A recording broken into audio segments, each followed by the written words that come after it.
Good day, I'm Tebacho Mate with your midday news updates. South African Roadies Association hosts the 5th annual live production conference. Anglo-American opens Zimbabwe's first platinum smelter, and Transnet in the spotlight again at Zondo Commission. The South African Roadies Association hosted the 5th annual live event technical production conference, and our reporter Crown Sonjani filed this report. Today, JoburgTV News is at Parktown for the 2019 4th Annual Live Event Technical Production Conference, which is sponsored by the Department of Arts and Culture. This conference is attended by Africa and international market leaders from across the same sectors, as well as government sectors, authorities, suppliers, and independent skills.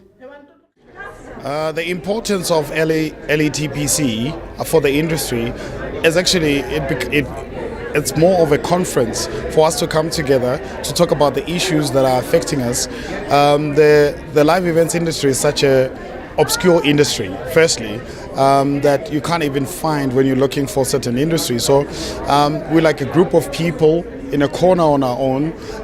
We talk about regulations because that's one of the biggest things. The industry is not regulated properly, so anyone can open this particular business or can start a company in this live events industry without following the proper procedures or regulations. The conversation that I'm really looking forward to today, mostly people haven't touched base on how is it that they're accommodating disabled people in the whole industry. I haven't had that, and nobody wants to even take one person and say, now I want to work with this person, let's see what we can do.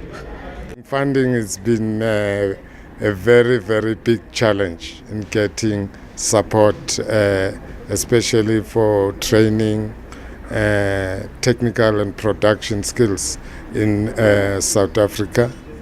As the accredited training organization, I can tell you that now that the last time we got funding is about 5 years ago. My advice to those guys who are like really experienced but they don't have those, backing up peppers, it's like, look, it's not too late.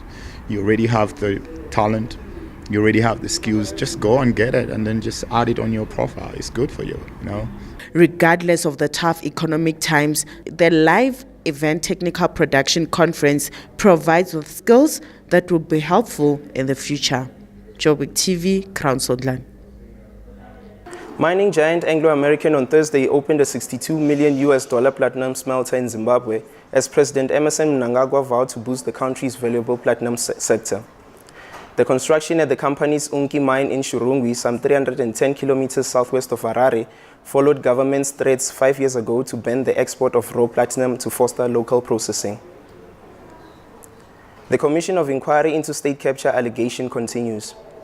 Transnet is still under scrutiny at the Zondo Commission, and the spotlight will remain on Transnet as a former engineer, Francis Khaled, is currently on the stand. Tatwat Mjali has more with your sports news updates.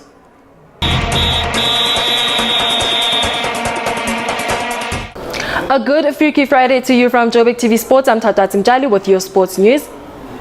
It will be a battle of David versus Goliath tomorrow at the Moses Mabhida Stadium when Kaizer Chiefs play against National First Division side TS Galaxy. Chiefs last won the Nedbank Cup back in 2013 with an extra time victory over SuperSports United under Stuart Baxter. Amakosi player Willard Katande said Chiefs need to keep cool heads and have one objective: to do the business. Galaxy, who ended their first season in 8th place in the NFT, would make history as the first team from the second tier to lift the Nedbank Cup should they beat the Glamour Boys. Kickoff is at 7:30 p.m. Manchester City are on the brink of a second domestic cup with only Watford standing in their way in Saturday's FA Cup final. City became the first side in a decade to retain the Premier League title last weekend, holding off Liverpool by a single point at the end of a thrilling race. The club has spent much of the week preceding the Wembley showcase responding to reports that they could be set for a season's ban from the Champions League over alleged breaches of financial fair play rules. The case was referred to UEFA's adjudicatory chamber on Thursday to decide what sanctions should be given, if any.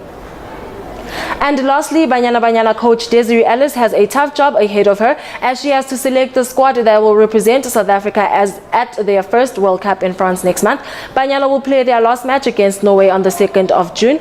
In last week's game, the coach picked youngster Sibulele Holwane, who was leading the South African Under-17 women's national team as captain in the 2018 FIFA Under-17 Women's World Cup in Uruguay.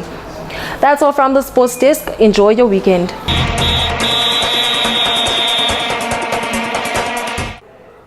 And now let's take a look at your traffic and weather updates.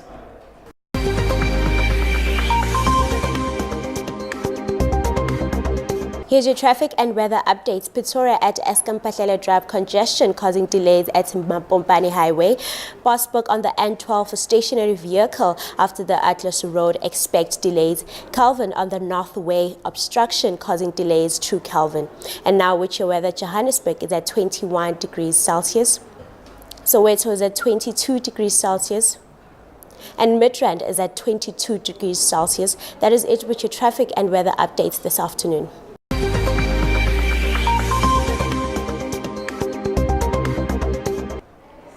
And that is it from me and the rest of the Joburg TV news team. Catch your next bulletin in the evening. Goodbye.